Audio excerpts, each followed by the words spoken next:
오늘 우리가 성찬식 가운데 나아가게 되는데 이 성찬식을 보게 되면 그냥 성찬이 만들어지는 것이 아니고 토요일 날 우리 준비위원들, 우리 권사님들이 오셔서 이제 준비를 하게 됩니다.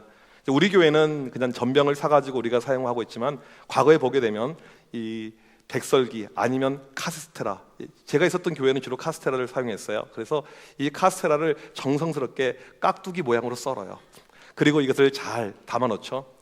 또 토요일 날 와서 이 포도주 작은 잔에 다 부어서 이렇게 세팅을 해 놓습니다. 그리고는 앞에 디스플레이가 이렇게 되어져 있듯이 흰보로 이렇게 딱 놔둬요. 그리고 이제 주일날 되게 되면 우리 장로님들 나오셔서 성찬 예식이 이렇게 진행을 하게 됩니다. 어느 시골 교회에서 성찬식을 하려고 볼을 딱 열었더니 카스테라가 없어진 거예요. 비상사태가 발생한 거죠. 토요일 날 아이들이 교회에 들어왔다가 뭐가 냄새가 나요? 열어봤더니 카스테라가 있어요. 다 먹어버린 거예요. 시골에 이 카스테라를 팔지도 않고 뭐 가게에 뭐 빵도 없어요. 결국 그날 그 교회는 건빵으로 성찬식을 했다고 합니다.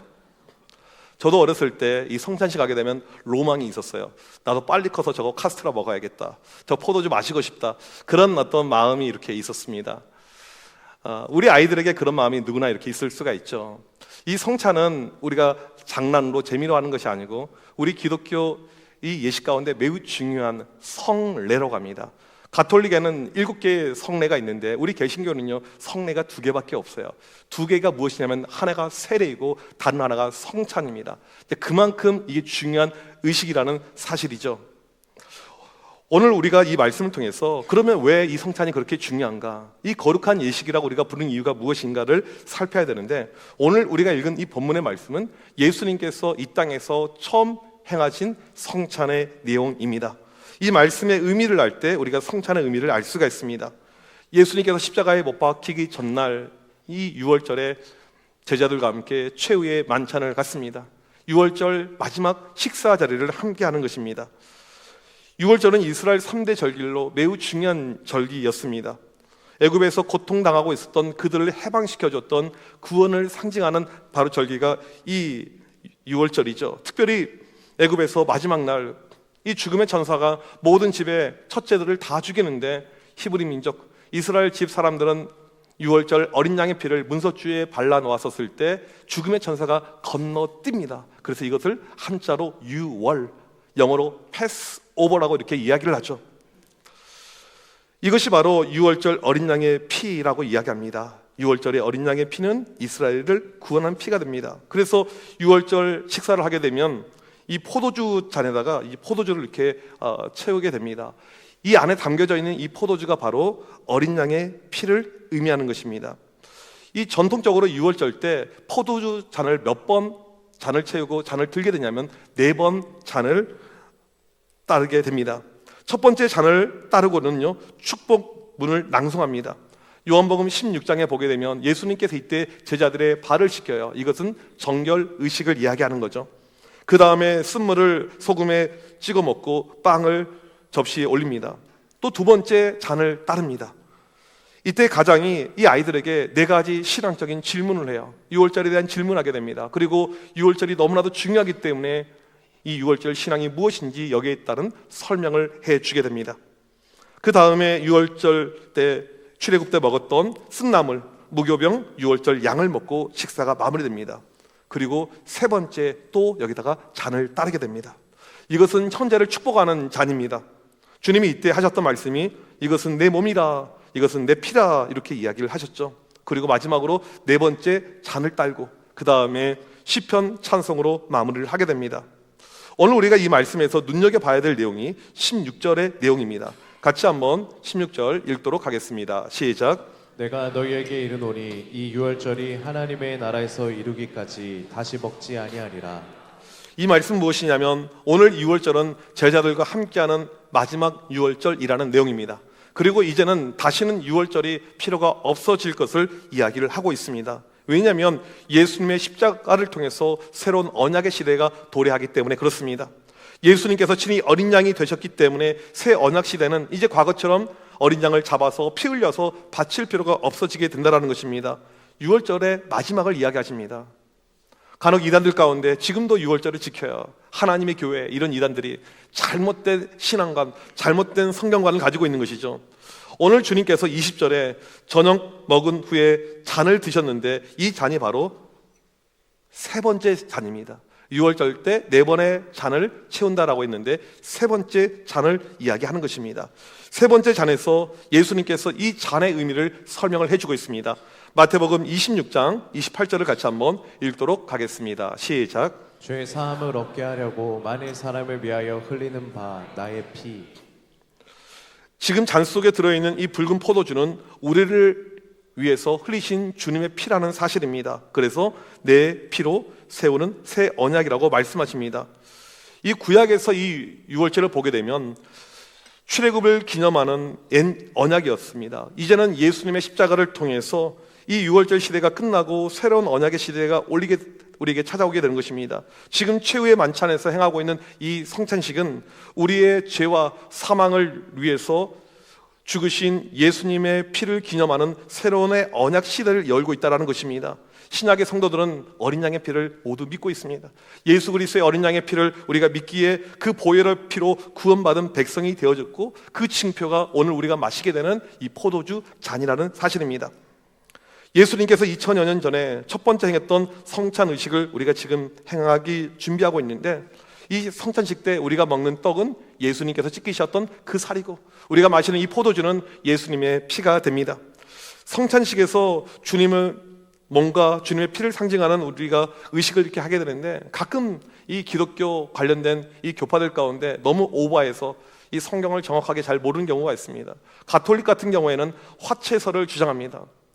우리가 지금 이제 먹게 될 텐데 이 화채설이 무엇이냐면 이 떡과 잔을 마시는 그 순간에 실제로 물리적으로 화학적으로 변화를 일으켜서 예수님의 살을 우리가 먹고 있는 것이고 예수님의 피를 마시게 된다는 의미입니다.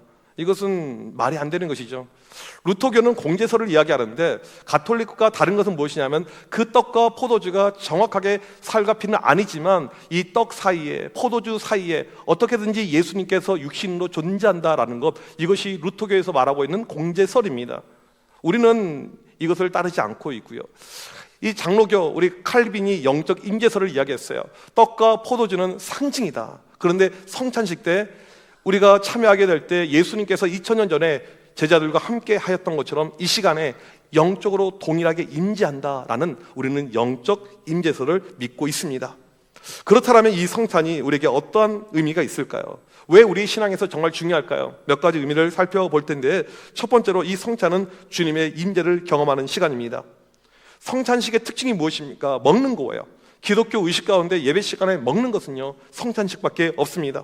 먹고 마시는 것을 어떤 사람들은 세속주의라고 폄하하는데 그러지 않습니다. 매우 중요하죠. 성경에서 먹고 마심을 매우 중요합니다. 강조해요. 특별히 사람들은 먹고 마심을 통해서 하나님의 임재를 경험하게 됩니다. 에덴 동산에서 최초의 인류 아담과 하와가 이들이 먹게 됩니다. 하나님께서 먹으라고 했어요. 선악을 알게 하는 나무의 실과 빼고는 다 먹으러 갑니다. 그 먹는 것을 통해서 하나님의 임재를 이들이 경험했습니다. 광야 생활할 때 이 모세는 백성들과 함께 만나를 먹으면서 하나님의 임재를 경험했습니다. 이 룻은 시어머니 나오미를 위해서 먹을 것 이삭을 줍다가 거기서 하나님의 임재를 경험하게 되었습니다. 신약의 예수님은 틈만 나면 사람들과 함께 먹었어요. 먹는 건 참 좋은 것 같아요. 먹고 또 먹고 이 죄인들, 세리들, 삭개오랑도 먹고 종교 지도자들과도 먹고 예수님은 끊임없이 먹었습니다. 초대교회 성도들 역시 먹는 것을 어느 정도냐면 예배 안에 넣어놓은 것을 알 수가 있습니다. 우리 사도행전 2장 46절 47절을 같이 한번 읽도록 하겠습니다. 시작. 날마다 마음을 같이하여 성전에 모이기를 힘쓰고 집에서 떡을 떼며 기쁨과 순전한 마음으로 음식을 먹고 하나님을 찬미하며 또 온 백성에게 칭송을 받으니 주께서 구원받는 사람을 날마다 더하게 하시니라. 초대교회는요 예배 따로 먹는 것이 따로가 되지 않았습니다. 이것이 하나로 믹스가 된 모습을 알 수가 있습니다. 고린도전서 11장에 보게 되면 고린도 교회가 성찬식을 한 장면이 등장합니다. 예수님은 승천하고 계시지 않지만 그 성찬식 가운데 주님께서 영적으로 임재하는 사실을 우리는 알 수가 있습니다. 오늘 이 성찬식은 그냥 먹고 마심이 아닙니다. 주님의 임재를 경험하는 시간이죠. 2000년 전에 우리와 함께 하셨던 제자들과 함께 하셨던 그 주님께서 오늘 이 자리에 함께 하심을 우리는 믿습니다. 살다 보면 인생의 고통과 염려와 범민들이 얼마나 많이 있습니까? 하지만 이 성찬을 통해서 이 모든 것을 털어버릴 수가 있어요. 임재가 무엇입니까? 함께함을 이야기하는 것이죠. 주님이 이 시간 우리와 함께하기 때문에 우리의 삶에 어떠한 근심과 염려가 있겠습니까? 오늘 이 시간 여러분 모두 주님의 임재를 경험하길 간절히 축복합니다. 두 번째로 이 성찬은요, 감사의 시간입니다. 성찬을 원어로 유카리스트라고 부릅니다. 유카리스트는 감사라는 단어 유카리스타에서 비롯된 단어입니다. 따라서 이 성찬은요, 감사의 예식입니다. 요즘 보게 되면 감사가 별로 없어요. 디모데후서 3장 2절 보게 되면 마지막 때 모습 가운데 하나가 감사하지 않는 것이라고 이야기를 합니다. 여러분, 요즘에 어린아이들 얼마나 감사할까요? 교회에서 누가 사탕 주면 감사합니다. 우리 교회들은 착하니까 하겠지만 보통은 잘 안 해요. 어느 유치원에서 이제 선생님이 애들에게 질문합니다. 어떤 아저씨가 너희들에게 너 이쁘다고 사과를 하나씩 줬어. 그러면 너희가 뭐라고 이야기해야 될까? 5글자로 말해봐. 감사합니다, 고맙습니다, 이것을 예상하고 이야기했어요. 그랬더니 어떤 아이가 손을 듭니다. 선생님, 저요. 뭐라고? 깎아주세요. 또 어떤 아이가 뭘 이런 것을. 이게 지금 이 시대의 어떤 모습이라는 것이죠. 여러분, 우리가 감사해야 되는데 보통 언제 감사합니까? 특별한 일이 있을 때. 집을 샀습니다, 좋은 데로 이사 갔습니다, 아니면 차를 샀습니다, 자녀가 이번에 시험을 잘 봤어요, 좋은 대학에 갔습니다, 결혼했습니다, 출산했습니다. 무엇인가 특별한 이벤트가 있을 때 우리는 감사를 하려고 하는데 성경에서 뭐라고 이야기합니까? 범사에 감사라. 범사가 뭐예요? 영어 성경 보십시오. Everything, 모든 것에 감사하라. 여러분, 우리가 알아야 될 것은요, 초대교회 때 이 성찬식에 사용된 떡과 포도주는요, 그들의 주식이었습니다. 우리가 먹게 될 이것은요, 특별한 것이 아니에요. 이것 자체가 특별하지 않습니다. 아주 지극히 평범한 거예요. 우리로 말하면 매일 먹었던 밥과 김치를 이야기하는 것이에요. 아주 평범한 것입니다. 그렇지만 이 평범한 가운데 이들은 감사를 찾았다는 거예요. 똑같은 것을 먹고 있지만 감사를 찾았다는 것입니다. 보통 성찬식 하게 되면 나를 위해서 십자가에 못 박아 죽으신 예수 그리스도의 보혈, 십자가, 우리가 여기에 대해서 감사한다라고 이야기하는데 이것뿐만 아니고 하나님의 창조와 섭리, 지금도 나와 함께 하시고 나를 돌봐주는 그 모든 것에 대한 감사의 시간이라는 것이죠. 따라서 초대교회 성도들은요, 성찬을 통해서 감사를 회복을 하게 되었습니다. 오늘 이 시간 우리 역시 이 성찬식을 통해서 감사가 회복되길 간절히 소망합니다. 세 번째로 이 성찬은요, 기억하는 시간입니다. 19절을 같이 한번 읽도록 하겠습니다. 시작. 또 떡을 가져 감사 기도하시고 떼어 그들에게 주시며 이르시되 이것은 너를 위하여 주는 내 몸이라. 너희가 이를 행하여 나를 기념하라 하시고. 나를 기념하라. 이 기념, 헬라어로 아남네시스라는 단어인데 기억이라고 번역되는 것이 조금 더 정확한 번역입니다. 십자가에서 못 박혀 죽기 전에 주님은 제자들과 마지막으로 식사를 하길 원했어요. 마지막 주님의 마음은요, 식사였습니다. 그리고 너희들 나와 함께 식사한 것을 기억해라, 이렇게 이야기하죠. 특별한 식사는요, 반드시 우리의 뇌리 가운데 남게 됩니다. 아들이 군대 가기 전에 식구들이 함께 했던 그 식사, 부모님이 돌아가시기 전에 온 일가 친척들이 함께 모여서 했던 그 식사, 그런 식사는요, 결코 잊을 수가 없죠. 지금 주님은 제자들에게 나와 마지막 유월절 식사한 것을 기억하라라고 이야기합니다. 왜 여기서 기억이 중요할까요? 하나님과 우리 사이를 돈독하게 만드는 것이 바로 기억입니다. 출애굽한 이스라엘 백성들은 하나님이 도우셨던 그 손길을 늘 기억했어요. 시편에 보게 되면 여호와의 행하심을 기억하라, 기억하라, 그런 시가 얼마나 많이 있는지 모릅니다. 여러분, 우리 안에 하나님을 향한 기억들이 차곡차곡 쌓여갈 때 우리의 믿음이 성장합니다. 우리의 믿음을 이야기할 때 하나님을 기억하는 거라고 이야기할 수 있어요. 우리의 신앙은요, 하나님을 기억하는 것이 신앙입니다. 나에게 베풀어 주셨던 은혜, 나와 함께 하신 은혜, 예배 때 나에게 주셨던 그 말씀의 은혜들, 예배 때 찬양의 은혜들, 기도의 은혜들, 이것을 계속 기억하고 또 기억하고 살아가는 사람은요, 믿음의 성도라고 할 수가 있는 것이죠. 여러분, 오늘 이 성찬식은요, 예수 그리스도를 기억하는 시간입니다. 우리를 위해서 하나님이 인간이 되셨습니다. 우리를 위해서 십자가에 못 박아 죽으셨습니다. 우리를 위해서 부활하셨습니다. 성찬의 떡과 잔을 볼 때 이 모든 것은 바로 나를 향한 주님의 사랑이구나, 이 사랑을 기억하는 모두가 되길 축복합니다. 네 번째로 성찬은요, 교제의 시간입니다. 교회에서 사람들과 친해지면요, 같이 밥을 먹습니다. 여러분, 밥을 먹는다라는 것은요, 친분이 있다라는 거죠. 싫은 사람하고는 밥을 먹으면 체하게 됩니다. 주일날 이제 예배가 다 끝나고 저희 집에 이렇게 목장별로 초청해서 이제 식사를 하는데 교제를 하기 위해서 하기 때문에 뭐 너무 기대는 하지 마세요. 짜장면. 네. 오늘 초원 목장은 진짜 만장일치로 짜장면만 시켰어요. 그럴 필요는 없어요. 짬뽕도 가능하고 볶음밥도 가능한데 제가 여러 가지 옵션을 줬는데 또 짜장면에서 오늘 짜장면만 정말 먹어야 될 것 같은데, 지난 수요일 날 우리 에스더 권사님들하고 이렇게 저희 집에서 식사를 하는데 이 권사님들이 이제 교제하면서 막 여러 가지 이야기를 하세요. 목사님 살면서 사택에 처음 와봤어요. 50년 청안교회에서 살면서 이 밥을 처음 여기서 먹어봐요. 너무너무 제가 죄송하더라고요. 더 빨리 불렀어야 되는데 이제서 불러서 너무너무 죄송하고, 또 어떤 권사님은 목사님 제가 꿈을 꿨는데 트럼프가 우리 교회에 왔어요. 저는 우리 교회에 누구든지 오는 걸 다 환영해요. 그래서 이 교제를 가지니까 얼마나 이것이 기쁜지 몰라요. 이 성찬을 영어로 커뮤니언이라고 하는데 이 단어는 공유를 뜻하는 라틴어 커뮤니오에서 왔습니다. 교제라는 뜻이에요. 헬라어 코이노니아에서 온 말이죠. 성찬의 원래 의미 자체가 교제입니다. 하나님과 깊은 교제를 통해서 하나님과 관계가 만들어지는 시간이 바로 이 성찬이라는 뜻입니다. 우리의 신앙을 보게 되면 언제 신앙이 약화되게 되냐면 하나님과 교제가 단절될 때입니다. 이럴 때 교회를 빠져요. 교회 가기가 싫어지죠. 그리고 연락해서 물어보게 되면 꼭 하는 이야기가 있어요. 목사님 영상으로 예배 드리고 있어요. 이게 믿음이 떨어질 때의 모습입니다. 반대로 어떤 분은 교회를 자꾸 나오세요. 집도 먼데 수요 성령 집회도 나오고 있고 새벽을 깨워서 교회 나오고 있고, 하나님과 자주 만나면 교제가 탄탄해지면요 우리의 믿음이 건강해질 수밖에 없습니다. 성찬은요 그리스도와 교제하는 시간입니다.